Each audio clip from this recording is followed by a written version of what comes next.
Habang nagdurugo ang kamay ko para sa pamilyang ito, nagpapakasarap sila, sa yamang ako ang nagbigay. Pirmahan mo na ang divorce papers, pabigat ka. Malamig na utos niya habang nakangisi ang kabit. Sa pagpapalayas nila sa akin, itinapon nila ang dugong bumubuhay sa kanila. Paano kaya sila luluhod kapag nalaman nilang ang asawang ginawa nilang basahan ay ang mismong huling pag-asa ng kanilang buhay? Walang silbi. Ilang taon na kayong kasal ng anak ko, ni isang apo, wala ka pang maibigay. Buti pa si Bianca, kahit may sakit, nagbibigay ng inspirasyon sa pamilyang ito. Ikaw, isa ka lang pabigat na nakatira sa ilalim ng bubong namin. Ang boses ni Doña Benedicta ay matalas na parang kutsilyong humihiwa sa katahimikan ng malawak na dining room. Sa bawat salitang binitawan niya, tila may tumutusok na karayom sa dibdib ni Belenza. Nakayuko lamang siya, ang kanyang mga kamay ay mahigpit na nakahawak sa laylayan ng kanyang apron. Ang balat ng kanyang mga daliri ay magaspang at may maliliit na sugat mula sa maghapong paglalaba at paglilinis ng mansyon. Mga kamay na dati ay bihasa sa paghawak ng mga instrumentong medikal para magligtas ng buhay. Hayaan mo na siya, ma, tugon ni Bravion habang inilalagay ang kanyang mga braso sa balikat ni Bianca na nakaupo sa tabi niya. Ang babaeng ito ay mukhang namumutla at mahina. Laging nakasuot ng puting cardigans, ngunit sa mga mata nito ay may lihim na ningning ng tagumpay tuwing nakatingin kay Belenza. Belenza, pirmahan mo na ang mga papel na ito? Ito na ang huling hiling namin sa'yo. Inihagis ni Bravion ang isang makapal na dokumento sa ibabaw ng hapagkainan. Divorce papers. Ang bawat pahina nito ay parang isang matalim na palakol na pumuputol sa huling hibla ng pag-asa ni Belenza. Hindi siya makapagsalita. Ang kanyang lalamunan ay parang barado ng malapot na damdamin, isang halo ng pait, pagkagulat, at ang matagal ng kinikimkim na pighati. Ilang sandali ang nakalipas, naalala ni Belenza ang 3 taon na nakalipas. Ang araw na kinuha siya sa probinsya ng yumaong ama ni Bravion dahil sa laki ng utang na loob ng kanyang pamilya rito. Ipinangako niya sa matanda na aalagaan niya si Bravion, na pananatilihin niyang buo ang pamilyang Villamor. Ibinigay niya ang lahat, ang kanyang ambisyon, ang kanyang pangalan, ang kanyang kinabukasan, para lamang maging isang invisible na asawa sa loob ng mansyong ito. Bravion, akala ko ba? Pabulong na panimula ni Belenza, ang boses ay nanginginig. Akala ko ba, sa kabila ng lahat, may puwang pa ako sa buhay mo? Ang lahat ng ipon ko, ang pagod ko, ang pag-aalaga ko sa inyo. Ipon mo? Tumawa ng mapait si Doña Benedicta. Yung perang ninakaw mo sa budget ng bahay? Huwag mo kaming gawing tanga, Belenza. Ibinigay ko na ang perang yon kay Bianca para sa kanyang maintenance at pangangailangan. Wala kang karapatang magreklamo dahil hanggang ngayon, ang kinakain mo ay galing sa pawis ng anak ko. Nanlaki ang mga mata ni Belenza.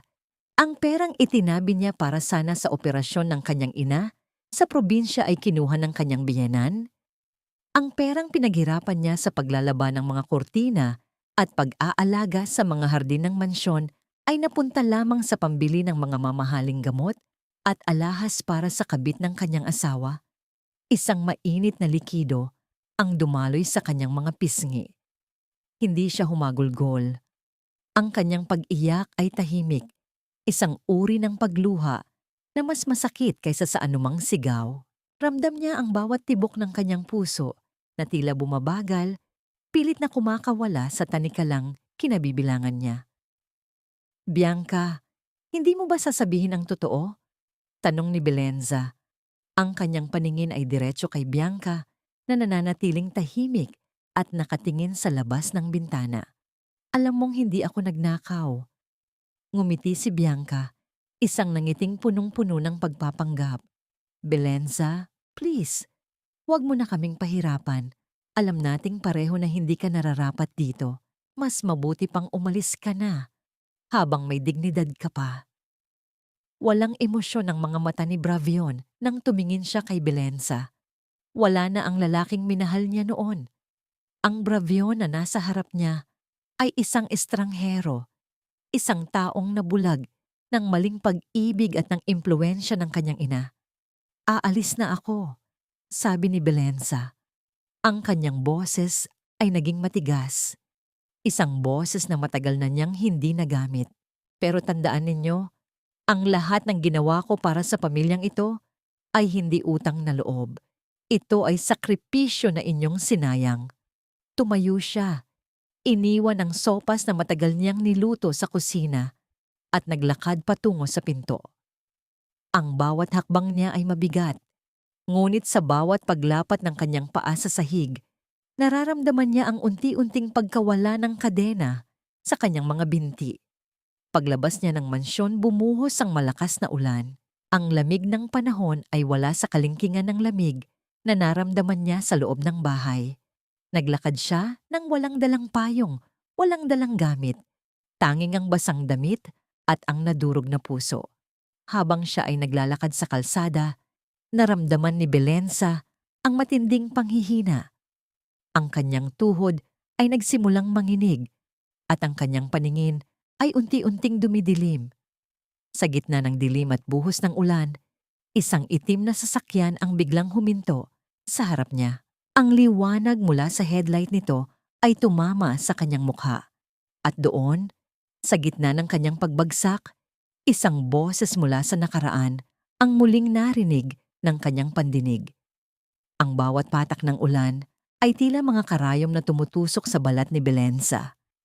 Sa bawat hakbang niya palayo sa mansyon ng mga Villamor, nararamdaman niya ang unti-unting paghina ng kanyang katawan. Ang gutom, ang puyat, at ang tindi ng emosyong kanyang kinimkim sa loob ng 3 taon ay nagkumpol-kumpol, dahilan upang ang kanyang paningin ay magsimulang lumabo.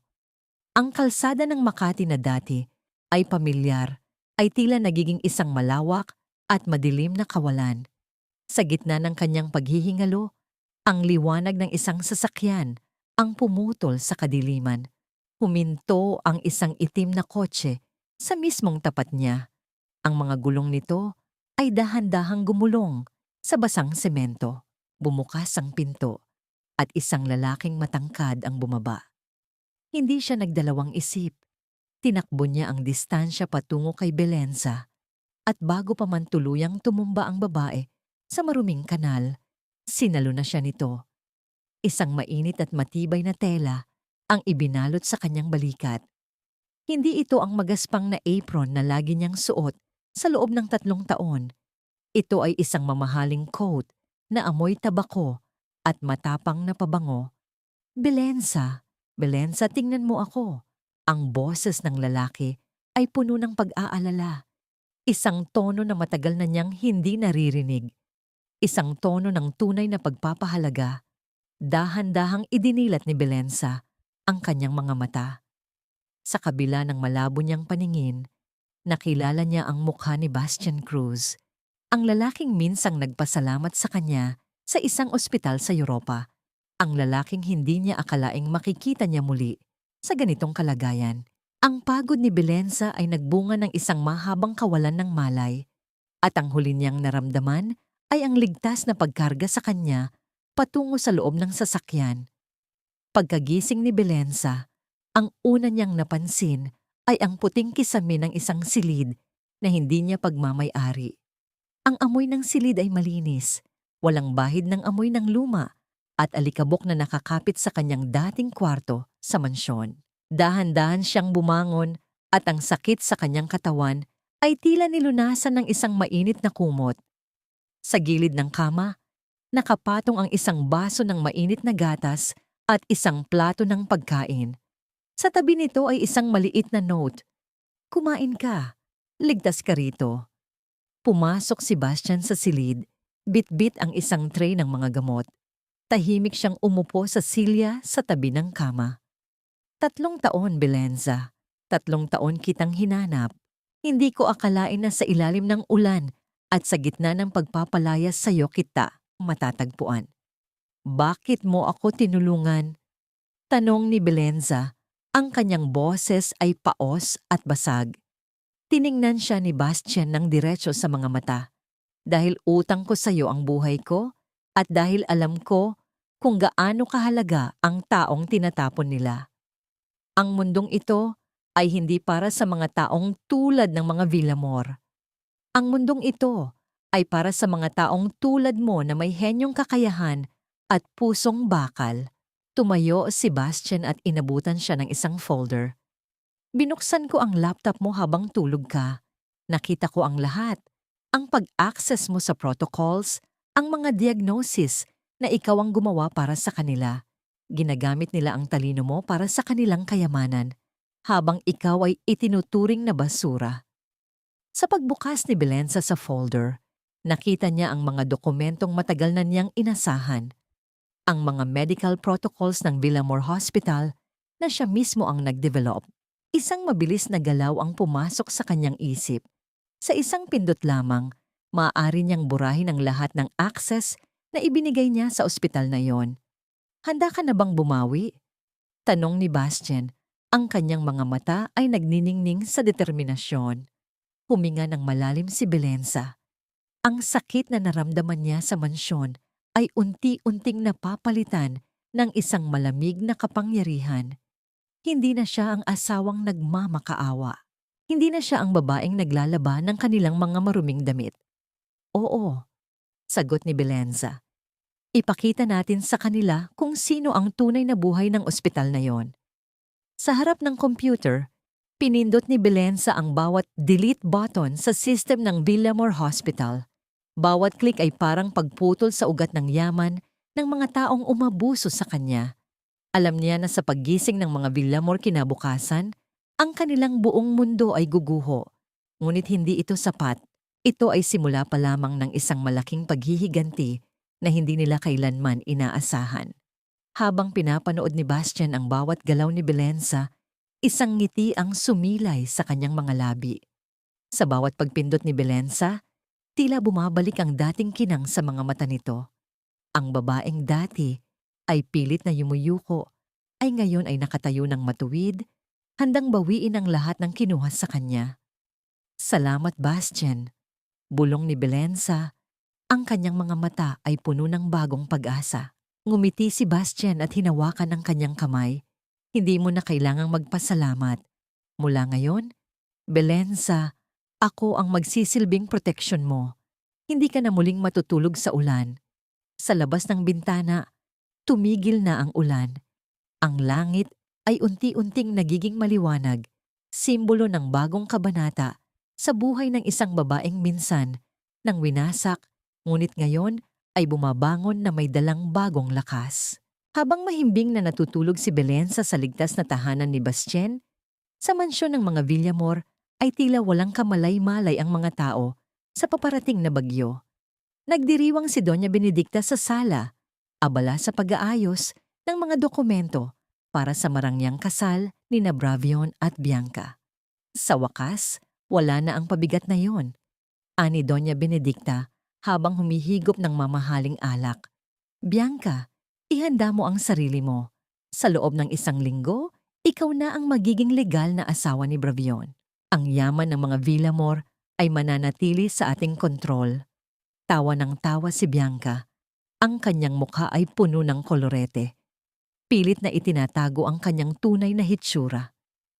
Hindi nila alam, sa loob ng kanilang ospital, isang hindi maipaliwanag na tensyon ang bumabalot sa bawat pasilyo. Ang mga monitor ay nagbibip, ngunit ang mga doktor ay hindi makapag-access sa database. Ang lahat ng files ni Dr. B.A. ay biglang nawala. Tila bulan na naglaho sa gitna ng kadiliman. Sa kabilang dako ng lungsod, paggising ni Belensa ay hindi na siya ang babaeng luhaan. Suot niya ang isang malinis na puting lab coat na may burdang Dr. Belensa Acuño sa kanyang dibdib. Ang bawat hakbang niya sa lobby ng International Hospital ay may awtoridad. Hindi na siya ang babaeng naglalaban ng kurtina. Siya ngayon ang hepe ng operasyon na hinihintay ng lahat. Pagpasok niya sa boardroom, tumayo ang lahat ng mga head surgeons bilang paggalang. Hindi sila tumingin sa kanya bilang isang asawang nilayasan, kundi bilang isang henyong bumalik mula sa pagkadapa.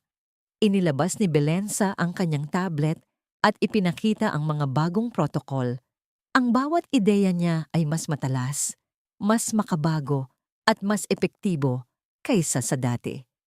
Dr. Acuño, ani ng isang matandang surgeon na dati niyang mentor. Ang pagbabalik mo ay ang kailangan ng ospital na ito. Ang mga pasyente ay naghihintay. Tumango si Belenza. Sa bawat pasyente na kanyang hinahawakan, nararamdaman niya ang init ng kanyang tunay na bokasyon. Hindi na niya kailangang mag-alala kung may magagalit ba sa kanya dahil hindi siya nakapagluto ng hapunan. Hindi na niya kailangang magtago para lamang hindi makita ng kanyang biyenan. Dito, sa loob ng ospital na ito, siya ay malaya. Habang naglalakad siya sa pasilyo matapos ang isang matagumpay na operasyon, nakita niya si Bastien na naghihintay sa labas. May hawak itong kape, ang eksaktong timpla na gusto niya. Inabot ito ni Bastien at sa pagkakataong yon, nagtagpo ang kanilang mga paningin. "Kamusta ang unang araw?" tanong ni Bastien. "Hindi ko akalaing ganito kabilis ang pagbalik ng tiwala ko sa sarili ko," sagot ni Belenza habang humihigop ng kape.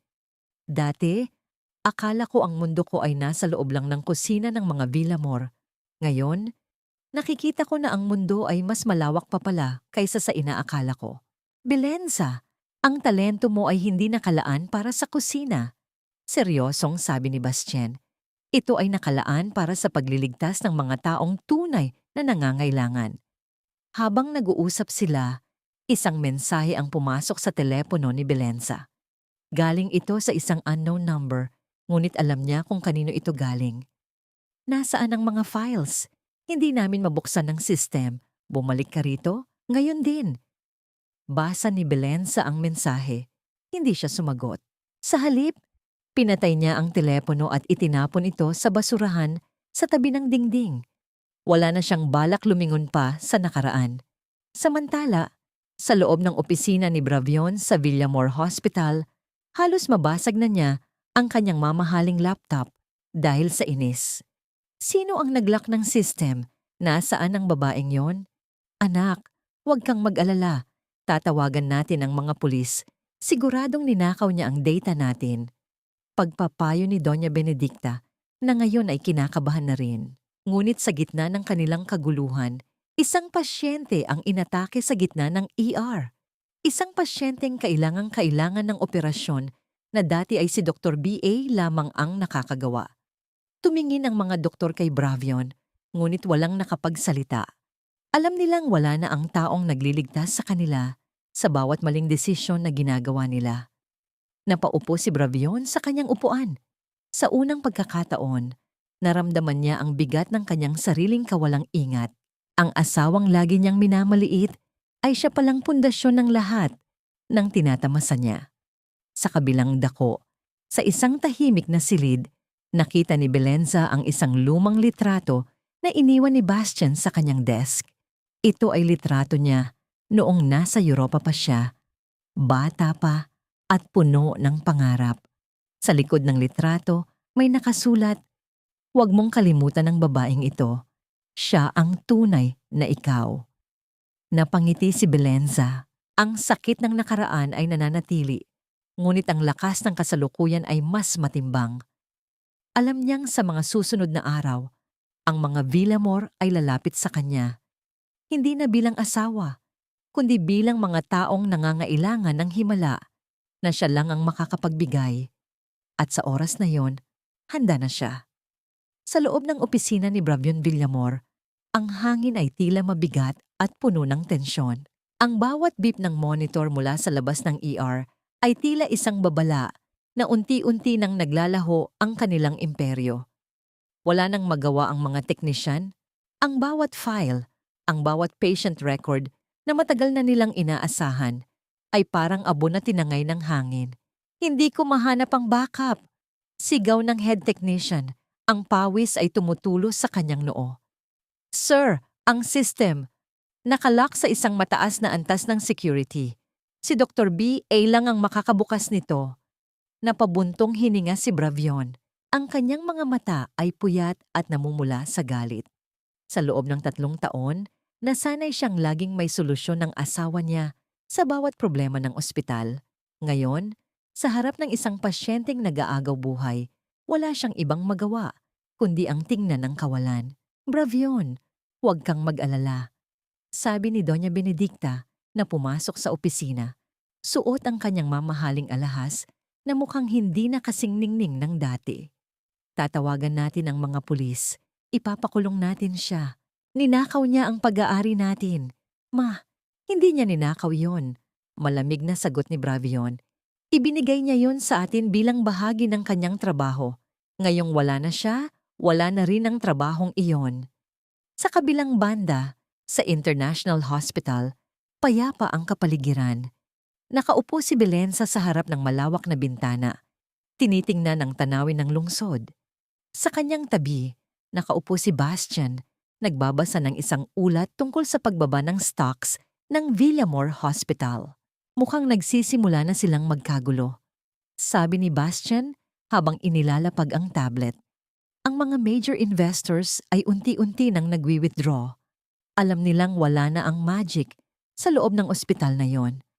Ngumiti si Belensa. Walang halong poot, kundi isang malamig na pagtanggap sa katotohanan. Hindi ko sila kailangang sirain, Bastian. Sila mismo ang sumira sa sarili nilang pundasyon noong itinakwil nila ang taong nagtataguyod sa kanila. Samantala, sa bahay ng mga Villamor, nagrereklamo na si Bianca. Bravion, hindi ko na kaya ang init dito. Bakit hindi mo pabayaran ang kuryente? Bianca, tumahimik ka muna. Sigaw ni Bravion. Hindi mo ba nakikita? Nagkakaproblema ang ospital. Problema mo na yon, ganti ni Bianca. Akala ko ba mayaman kayo? Akala ko ba pagkatapos nating alisin si Belensa, magiging masaya tayo? Sa sandaling yon, parang may kung anong nag-click sa isip ni Bravion. Ang babaeng dati niyang tinitingala bilang isang anghel ay nakikita na niya ngayon sa kanyang tunay na anyo. Isang makasariling babae na walang pakialam sa kanyang nararamdaman. Ang pagkakaiba ni na Belensa at Bianca ay naging napakalinaw. Si Belensa ay laging nagtatanong kung pagod siya, laging may mainit na tsaa, at laging nananatiling tahimik sa gitna ng unos. Si Bianca ay laging humihingi, laging nagrereklamo, at laging nakatuon lamang sa sarili. Sa gabing iyon, hindi nakatulog si Bravion. Lumabas siya ng mansyon at naglakad sa kanilang hardin.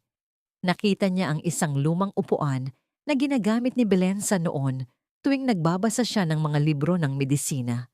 Doon, may naiwang isang maliit na bookmark na may sulat kamay ni Belensa.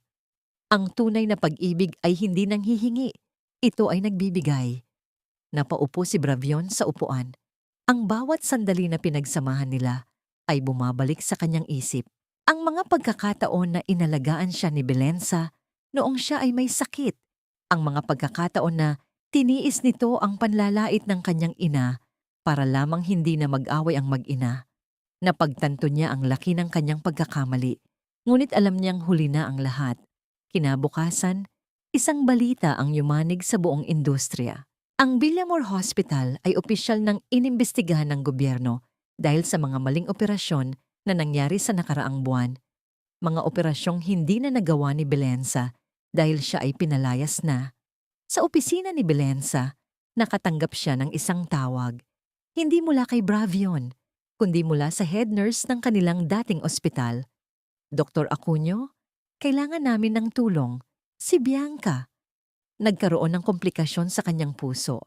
Walang ibang doktor ang makakagawa ng operasyong ito. Tiningnan ni Belensa ang bintana. Ang hustisya ay hindi kailanman naging madali. Ngunit ito ay laging nagaganap sa tamang panahon. Sabihin ninyo sa kanila, ani Belensa, sa isang mahinahon, ngunit matatag na tinig. Ang operasyong ito ay may presyo. Sa loob ng napakaluwag at tahimik na opisina ni Belensa sa International Hospital, ang tanging maririnig ay ang mahinang ugong ng aircon at ang pagtiktik ng orasan sa dingding. Nakaupo siya sa harap ng kanyang desk, tinitingnan ng makapal na medical file ni Bianca. Sa bawat pahina, Makikita ang mga pagkakamaling hindi sana nangyari kung hindi niya hinayaan ang mga Villamor na magpatakbo ng ospital nang wala siya. Hindi ko akalaing hihingi sila ng tulong sa'yo matapos nilang gawin sa'yo ang lahat ng ito. Ani Bastien habang inilalagay ang isang tasang mainit na tsokolate sa gilid ng mesa. Naupo siya sa tapat nito. Ang kanyang mga mata ay puno ng pag-aalala at paghanga. Hindi ko ito ginagawa para sa kanila, Bastien. Sagot ni Belenza nang hindi inaalis ang tingin sa mga dokumento. Ginagawa ko ito dahil bilang isang doktor, ang buhay ay laging nasa itaas ng aking mga personal na hinaing. Ngunit hindi ko rin hahayaang makalusot sila ng walang aral. Naalala ni Belenza ang 3 taon na siya ang nagsisilbing anino sa buhay ni Bravion. Naalala niya ang mga gabing umiiyak siya sa kusina habang naghahanda ng pagkain para sa mga taong hindi man lang siya magawang pasalamatan. Ang pait na yon ay hindi pa nawawala, ngunit ang kanyang profesionalismo ang nagdidikta sa kanyang susunod na hakbang. Samantala, sa labas ng gusali ng ospital, isang lumang kotse ang huminto. Bumaba sina Doña Benedicta at Bravion. Mukha na silang mga taong galing sa isang mahabang digmaan. Ang kanilang mga damit ay gusot. Ang kanilang mga mukha ay pagod at puno ng tensyon. Wala na ang kagaraan ni Doña Benedicta. Ang kanyang mga alahas ay naisanla na lahat upang pambayad sa mga naghahabol na creditors. Bravion, siguraduhin mong papayag siya. Bulong ni Doña Benedicta na ang boses ay nanginginig sa takot na baka hindi na makuha ang kanilang hiling. Kung hindi siya ang oopera kay Bianca, wala na tayong pag-asa.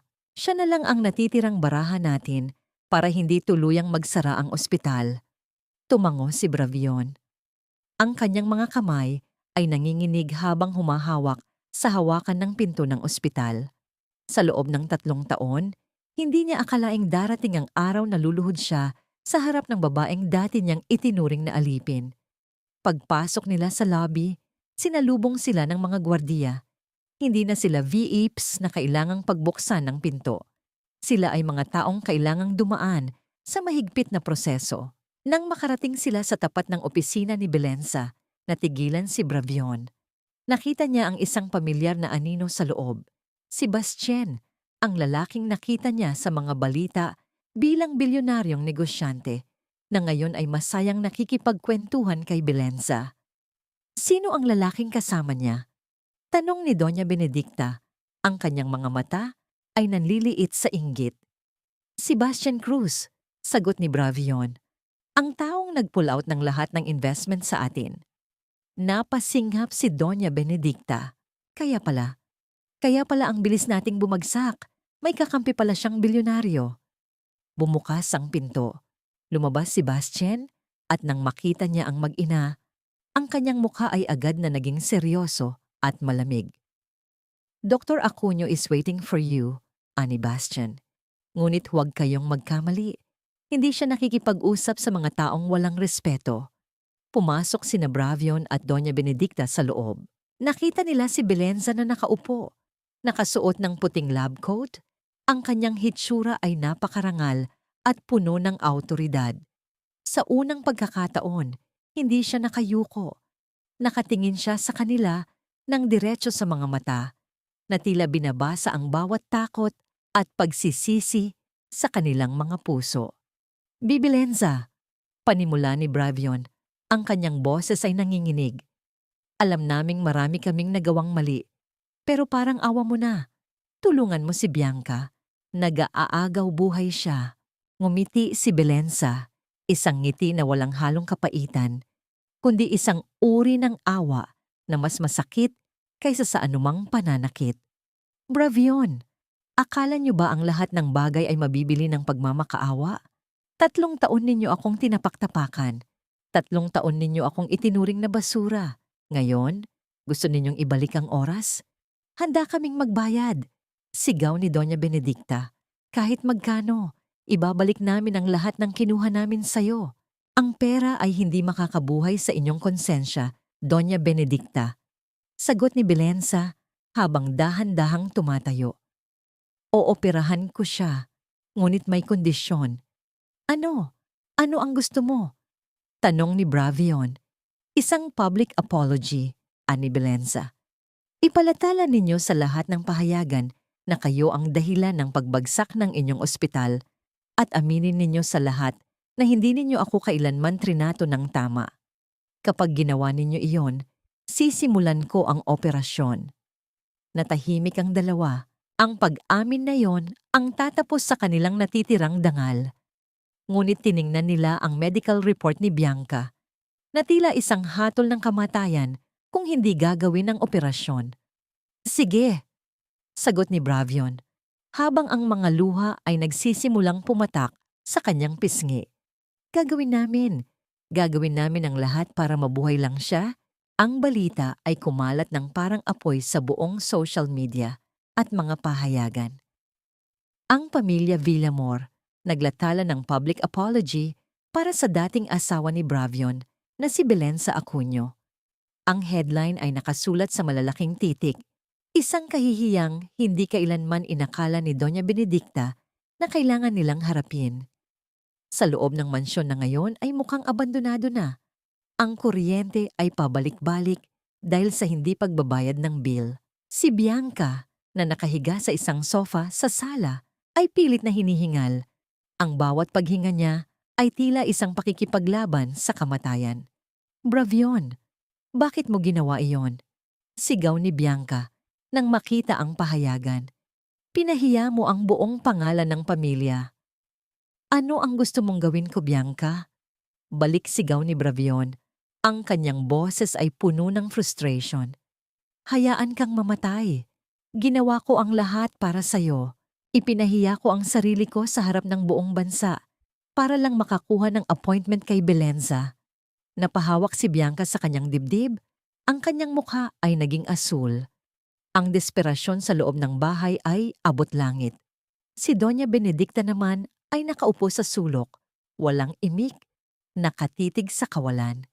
Ang kanyang dangal, ang kanyang mga alahas, ang kanyang kapangyarihan, lahat ay naglaho na.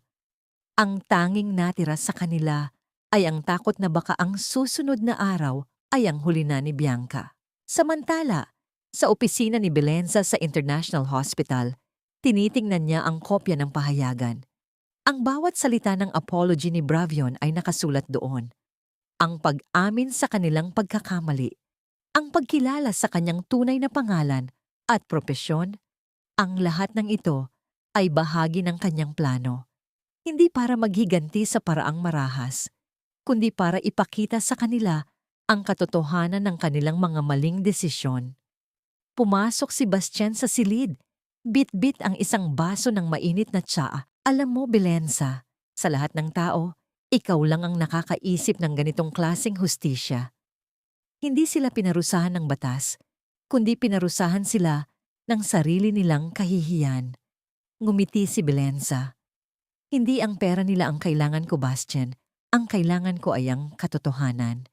Gusto kong makita nila kung gaano kaliit ang mundo kapag wala silang kapangyarihan. Pero ang operasyon kay Bianca, ito ang pinakamahirap na kaso mo. Sigurado ka bang gusto mong gawin ito? Tanong ni Bastien. Ang kanyang mga mata ay puno ng pag-aalala. Bilang isang doktor, ang aking tungkulin ay magligtas ng buhay. Hindi ako katulad nila na nagpapasya base sa galit. Sagot ni Belenza habang inilalapag ang tsaa. Ang operasyong ito ay hindi lamang para kay Bianca. Ito ay para sa aking sarili, para patunayan na kahit anong sakit ang ibinigay nila sa akin, hindi nito mababago ang aking pagkatao. Kinabukasan, ang Villamor Hospital ay puno ng mga kamera. Ang buong bansa ay nag-aabang sa The Miracle Surgery. Si Bravion at Doña Benedicta ay naghihintay sa labas ng operating room. Ang kanilang mga mukha ay puno ng kaba. Nang bumukas ang pinto at lumabas si Belenza na nakasuot ng surgical gown, nakita nila ang isang babaeng ibang-iba sa asawang iniwan nila sa ulan. Ang kanyang mga mata ay matapang. Ang kanyang tayo ay may dignidad. Handa na ang lahat, sabi ni Belenza.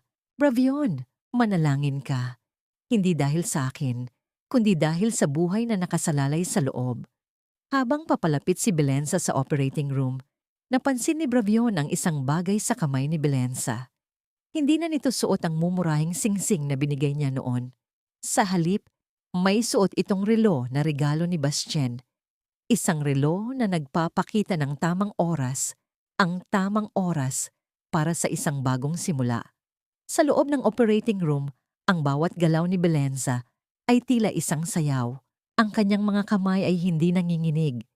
Sa bawat hiwa, sa bawat tahi, nararamdaman niya ang pagpapalaya sa lahat ng sakit na kinimkim niya sa loob ng 3 taon. Ang operasyon ay hindi lang pag-aayos ng puso ni Bianca.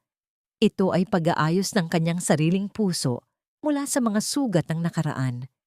Nang matapos ang operasyon, lumabas si Belenza, pagod, ngunit puno ng kapayapaan. Matagumpay ang operasyon. Sabi niya kay Bravion, siya ay mabubuhay. Sa halip na magdiwang, napaluhod si Bravion. Hindi dahil sa saya, kundi dahil sa bigat ng kanyang pagsisisi. Belenza, patawad. Patawad sa lahat. Tumingin si Belenza sa kanya ng huling pagkakataon. Walang galit, walang luha. Tapos na ang obligasyon ko sa inyo, Bravion. Mula ngayon, huwag na kayong babalik dito. Ang buhay ni Bianca ay iniligtas ko para sa kanyang sarili, hindi para sa inyong pamilya. At sa pagtalikod ni Belenza, alam ni Bravion na tuluyan na siyang nawalan ng pinakamahalagang taong nagmahal sa kanya ng tunay. Ang langit sa labas ay nagsimulang sumikat. Ang simula ng isang araw na puno ng pag-asa para kay Belenza at isang araw na puno ng pagsisisi para sa mga Villamor. Ang katahimikan sa loob ng ECU ay tila isang mabigat na kumot na bumabalot sa pamilya Villamor. Si Bianca, na bagong gising mula sa mahabang pagkakaupo sa ilalim ng anesthesia, ay nakatingin sa kisame. Ang kanyang mga labi ay maputla at ang kanyang mga mata ay tila pagod na pagod. Si Bravion ay nakaupo sa tabi ng kama. Ang kanyang mga kamay ay nakatukod sa kanyang noo. Hindi siya tumingin sa paligid. Ang bawat beep ng monitor ay nagpapaalala sa kanya na si Bianca ay buhay. Ngunit sa loob ng kanyang puso, pakiramdam niya ay may namatay na rin. Ang babaeng nagligtas sa kanya noon, si Belenza, ay hindi na niya kailanman maaabot. Pumasok si Doña Benedicta, bit-bit ang isang maliit na bag. Bravion, kailangan nating umalis dito. Wala na tayong pera. At ang mga creditors ay naghihintay sa labas ng ospital. Tumingin si Bravion sa kanyang ina. Ma, paano tayo nakarating sa ganito? Dahil sa babaeng yon, dahil kay Belenza. Sigaw ni Doña Benedicta, bagaman ang kanyang boses ay nanginginig sa takot. Hindi ma, sagot ni Bravion ng mahinahon, dahil sa atin, dahil sa atin. Sa kabilang bahagi ng ospital, sa opisina ni Belenza, natatanggap niya ang huling ulat tungkol sa kalagayan ni Bianca. Matagumpay ang lahat. Ang kanyang mga kamay, na dati ay naninigas sa takot sa ilalim ng pamumuno ng mga Villamor, ay ngayon ay nananatiling matatag. Pumasok si Bastien, dala ang 2 tiket ng eroplano. Nakaayos na ang lahat. Ang charity hospital na sinabi mo, naghahanda na sila sa iyong pagdating. Ito na ang simula ng bagong buhay na matagal mo nang pinangarap. Tiningnan ni Belenza ang mga tiket. Bastien, akala ko ba magtatagal pa ako rito? Ang lugar na ito ay puno ng sakit, Belenza. Sagot ni Bastien habang inilalapag ang mga tiket sa mesa. Ang bawat sulok ng ospital na ito ay nagpapaalala sa iyo ng mga taon na sinayang mo sa mga taong hindi marunong magpahalaga. Panahon na para magpagaling ka rin ng sarili mong sugat. Sa sandaling iyon, kumatok ang isang nurse. Dr. Acuño, may naghihintay sa inyo sa labas. Si Bravion po.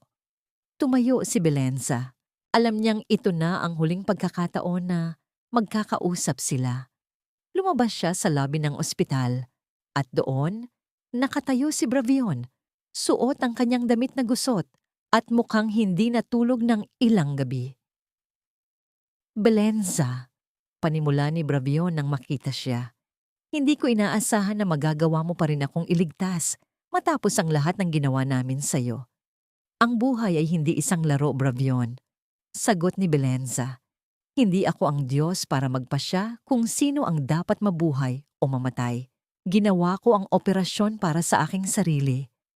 Para patunayan na ang pagmamahal ko sa medisina ay mas malalim kaysa sa galit ko sa inyo.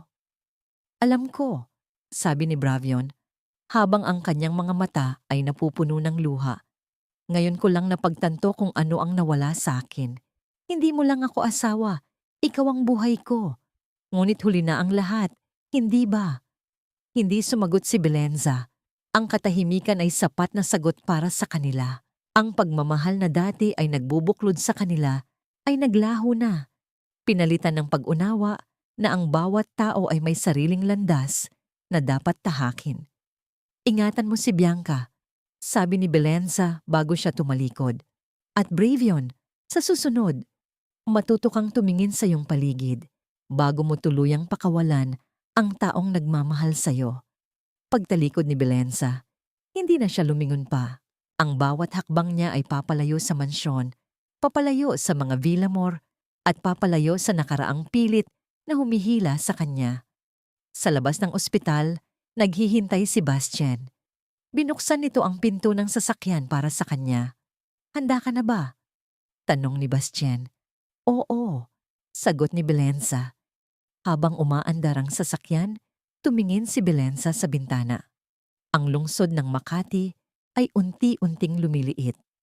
Ang kanyang puso, na dati ay puno ng bigat, ay ngayon ay magaan. Ang sakit ay naglaho na, pinalitan ng isang matamis na kapayapaan. Alam niya na sa harap niya ay may naghihintay na bagong simula. Isang buhay na hindi na nakatali sa anumang utang na loob, kundi sa sarili niyang kakayahan at pagmamahal. Sa kabilang banda, sa lobby ng ospital, nakatayo si Bravion, tinitingnan ang paglayo ng sasakyan. Alam niyang sa bawat pag-ikot ng gulong na yon, tuluyan na siyang nawalan ng pagkakataon na magbago. Ang himpapawid ay malinaw at ang sikat ng araw ay humahalik sa mga ulap na tila bumabati sa isang bagong paglalakbay.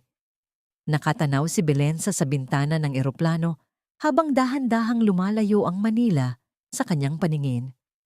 Ang bawat ulap na lumilipas ay parang mga nakaraang alaala. Ang hirap ng buhay sa mansyon, ang hapdi ng pagpapalayas, at ang bigat ng pag-aalinlangan sa kanyang sariling halaga. Lahat ng iyon ay unti-unting naglalaho.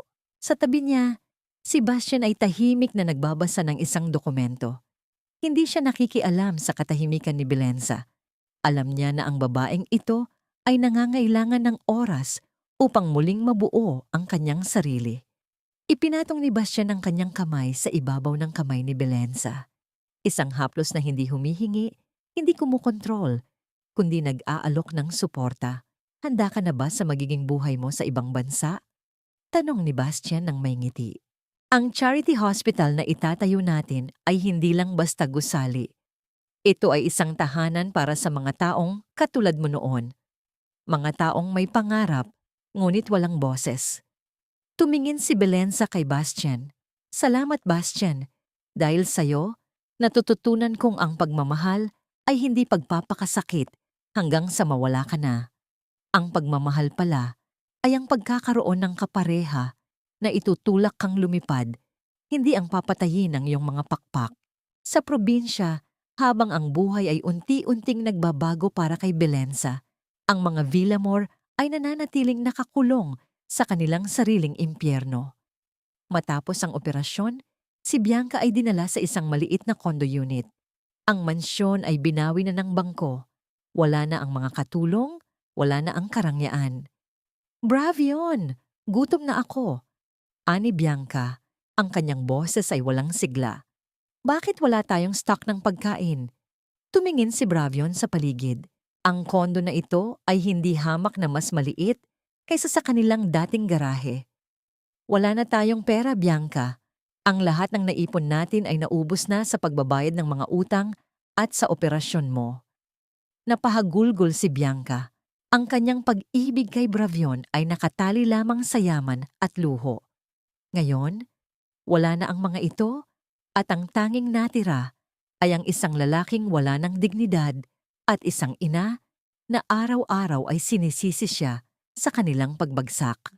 Si Doña Benedicta naman ay nakaupo lang sa sahig, nakatitig sa mga lumang litrato ng kanilang dating kayamanan. Ang kanyang isipan ay unti-unti nang naglalaho sa ilalim ng bigat ng kahihiyan at panghihinayang. Sa kabilang dako ng mundo, sa isang maliit, ngunit maayos na ospital sa Europe, si Belenza ay nagsisimula na sa kanyang bagong tungkulin. Ang bawat operasyon na ginagawa niya ay puno ng debosyon. Hindi na siya nagtatrabaho para sa utang na loob. Nagtatrabaho siya para sa bawat buhay na kaya niyang iligtas. Isang araw, habang naglalakad siya sa hardin ng ospital, nakatanggap siya ng sulat mula sa Pilipinas. Galing ito sa kanyang ina. Binuksan niya ito at binasa ng may namneng ngiti. Anak, salamat sa perang pinapadala mo para sa operasyon ko. Ngayon, nakakalakad na ako ng maayos. Balita ko ay maayos ka na at masaya. Huwag mo nang intindihin ang mga Villamor. Ang mahalaga ay ang sarili mo. Naiyak si Belenza. Ang sakit na naramdaman niya sa loob ng 3 taon ay pinalitan ng kaligayahan na hindi kayang bilhin ng anumang salapi. Ang kanyang ina, ang tanging tao na tunay na nagmahal sa kanya, at ngayong maayos na ito, wala na siyang hinihiling pa. Sa isang hapunan, dinala siya ni Bastian sa isang maliit na restaurant sa tabi ng dagat. Ang alon ay humahalik sa pampang, ang musika ay mahina at nakaka-relax. Belenza, panimula ni Bastian, kinuha ang kanyang mga kamay. Hindi ko ito sinabi noon dahil alam kong hindi ka pa handa. Ngunit ngayon, sa harap ng dagat na ito na sumasaksi sa ating bagong simula, gusto kong itanong, handa ka na bang magtayo ng sariling pamilya? Hindi bilang isang asawang taga-silbi, kundi bilang isang kapareha sa buhay? Tiningnan ni Belenza ang dagat, pagkatapos ay tumingin siya kay Bastian. Ang lalaking ito ang naging saksi sa kanyang pagbagsak at sa kanyang pagbangon. Handa na ako, Bastian, sagot ni Belenza. Ang kanyang mga mata ay nagniningning. Dahil sa wakas, alam ko na ang aking halaga. Habang magkahawak silang naglalakad sa pampang, alam ni Belenza na ang bawat pighati, ang bawat sampal, at ang bawat luhang iniluhan niya ay may katumbas na kaligayahan. Ang kanyang buhay ay hindi na isang trahedya. Ito ay isang kwento ng paghilom, paglaya, at pagmamahal na tunay. Ang bawat paglipas ng panahon sa Europa ay tila isang balsamo na dahan-dahang nagpapahid sa mga sugat na iniwan ng nakaraan. Sa maliit na bayan sa Switzerland kung saan matatagpuan ang Acuña Cruz Charity Hospital, ang buhay ay payak, ngunit puno ng kabuluhan. Si Belenza ay hindi na lamang isang doktor. Siya ay naging isang ilaw para sa mga taong nawawalan na ng pag-asa. Isang hapon, habang naglalakad sa hardin ng ospital, nakita ni Belenza ang isang batang pasyente na kailangang sumailalim sa isang maselang operasyon sa puso. Ang bata ay nagmula sa isang mahirap na pamilya, katulad ng pinagmulan ni Belenza noon. Sa bawat pagtitingin niya sa mga mata ng bata, nakikita niya ang kanyang sarili. Ang batang nangangarap, ang batang naniniwalang may pag-asa pa rin sa kabila ng hirap. Handa na ang lahat para sa operasyon, doktor. Acuña, ani ng isang nurse habang papalapit sa kanya. Pero kailangan ng pirma ng magulang para sa waiver. Tumango si Belenza. Ihanda niyo na ang theater. Ako ang gagawa ng operasyon. Habang naghahanda sa loob ng scrub room, napansin ni Belenza ang kanyang refleksyon sa salamin. Wala na ang takot sa kanyang mga mata. Wala na ang panginginig ng mga kamay. Ang bawat kilos niya ay puno ng tiwala sa sarili. Isang tiwala na nakuha niya hindi dahil sa kapangyarihan ng kanyang asawa, kundi dahil sa sarili niyang husay at dedikasyon. Samantala, sa Pilipinas, isang malungkot na balita ang umalingaw-ngaw sa mga pahayagan. Ang Villamor Hospital ay tuluyan ng isinara ng gobyerno. Ang mga gusali, na dati ay simbolo ng kayamanan at kapangyarihan, ay ngayon ay mga guho na lamang na nilulumot. Si Bravion, na dati ay pinagkakaguluhan ng media, ay namumuhay na lamang sa isang maliit na kwarto sa probinsya. Nagtatrabaho bilang isang ordinaryong empleyado sa isang pagawaan. Isang gabi, habang naglalakad si Bravion pauwi mula sa trabaho, dumaan siya sa harap ng isang simbahan. Pumasok siya, hindi para magdasal para sa kayamanan, kundi para humingi ng kapatawaran. Panginoon, bulong niya sa harap ng altar, alam ko na ang bawat pagkakamaling ginawa ko ay may katumbas na parusa. Hindi ko nahihilingin na bumalik pa ang lahat. Hihilingin ko na lamang na sana ay masaya si Belenza sa buhay na pinili niya. Sa kabilang banda, si Doña Benedicta ay matagal nang nakaratay sa ospital dahil sa isang malalang sakit na hindi na kayang gamutin ng kahit sinong espesyalista. Sa kanyang paghihingalo, ang tanging pangalan na binabanggit niya ay si Belenza. Belenza, patawad, pabulong na sabi ng matanda. Alam niya sa kanyang konsensya na ang lahat ng kanyang ginawa, ang pagtrato kay Belenza, ang paninira sa pangalan nito, ay mga pagkakamaling hindi na mababawi. Ang kapangyarihan at kayamanan ay walang saysay sa harap ng kamatayan. Sa kabilang dako ng mundo, habang natatapos ni Belenza ang operasyon ng batang pasyente, nakatanggap siya ng tawag mula kay Bastian. Belenza, ang ospital natin ay kinikilala na bilang isa sa mga pinakamahusay na charity hospitals sa buong mundo. Salamat, Bastian. Dahil sa suporta mo, nagawa nating tuparin ang lahat ng ito.